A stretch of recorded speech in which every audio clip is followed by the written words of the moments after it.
Hello mes amis, bonjour, soyez les bienvenus sur l'éducation financière. J'espère que vous avez la pêche aujourd'hui. Le titre c'est comment ne pas tomber sur un mauvais locataire. Allez, je vous raconte une histoire. En 2018, quand nous avons acheté notre premier appartement, c'était un T4, 3 chambres qui étaient destinées pour la colocation. C'est qu'on l'avait acheté au mois de septembre, la toute antique signée. Et nous avons effectué pendant 3 mois les travaux jusqu'au mois de décembre. Et quand nous sommes arrivés au mois de décembre, on s'est dit « Ah mince !» Nous avons raté la rentrée. On s'est dit, comment on va faire maintenant pour louer? Je fais une petite parenthèse pour un peu de développement personnel, pour vous faire comprendre que c'est important la psychologie. C'est que quand vous tombez sur un problème, dites toujours comment. Comment, je sais pas moi, comment réparer cette fuite d'eau, comment. Dites toujours comment.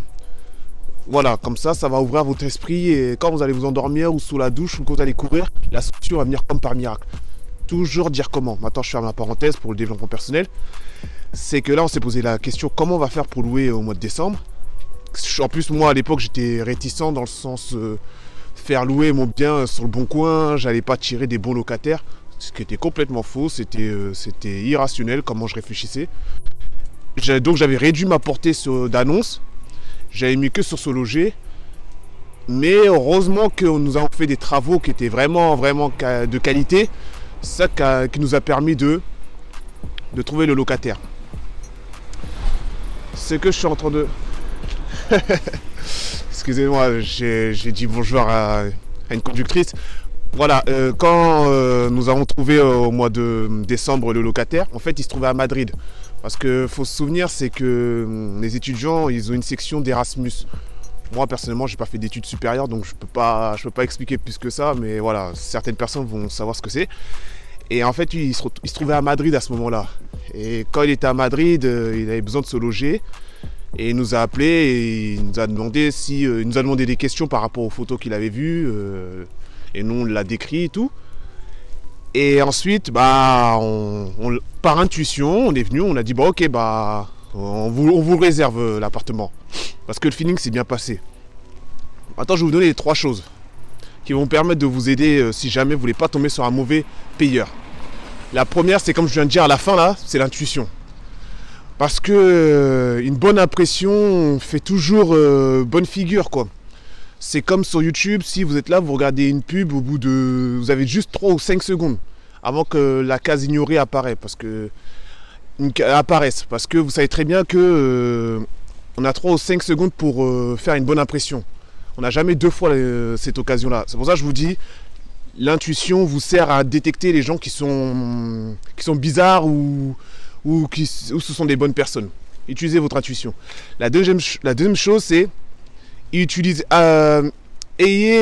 regardez les dossiers en béton. Choisissez les dossiers en béton.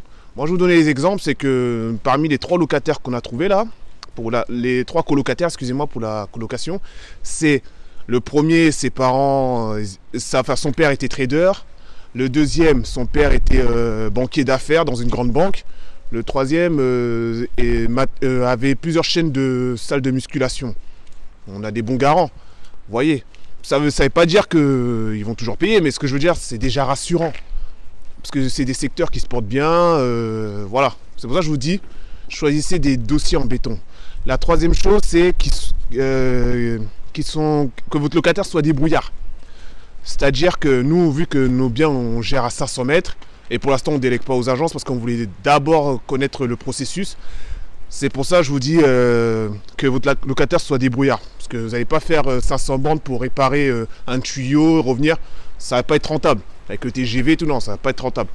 Et je vous donne un exemple. C'est par exemple lorsque le portail de notre garage est tombé en panne. Eux, ils ont pris l'initiative d'appeler le syndic pour appeler le serrurier pour les réparations. On ne l'a même pas fait nous-mêmes. Ils l'ont fait, on n'était même pas au courant. On l'a su, quand on a reçu les charges là, on a reçu la facture et on a vu que ils sont débrouillards, ils ont fait les choses, ils sont pas appelés en disant allô, bonjour, monsieur ou madame le propriétaire, on fait comment pour telle ou telle chose. Non, ils sont venus, la débrouille, ils sont venus, voilà, ils ont pris l'initiative, ils ont trouvé la solution. C'est ça que je suis en train de vous dire. J'espère que cette vidéo vous a plu. Merci beaucoup. Ça me fait plaisir. Faites-la partager. Laissez un commentaire, laissez un j'aime. faites un maximum de boucan et on se dit à une prochaine mes amis, dans une prochaine vidéo. Hein? En attendant, prenez soin de vous. Allez, ciao, ciao.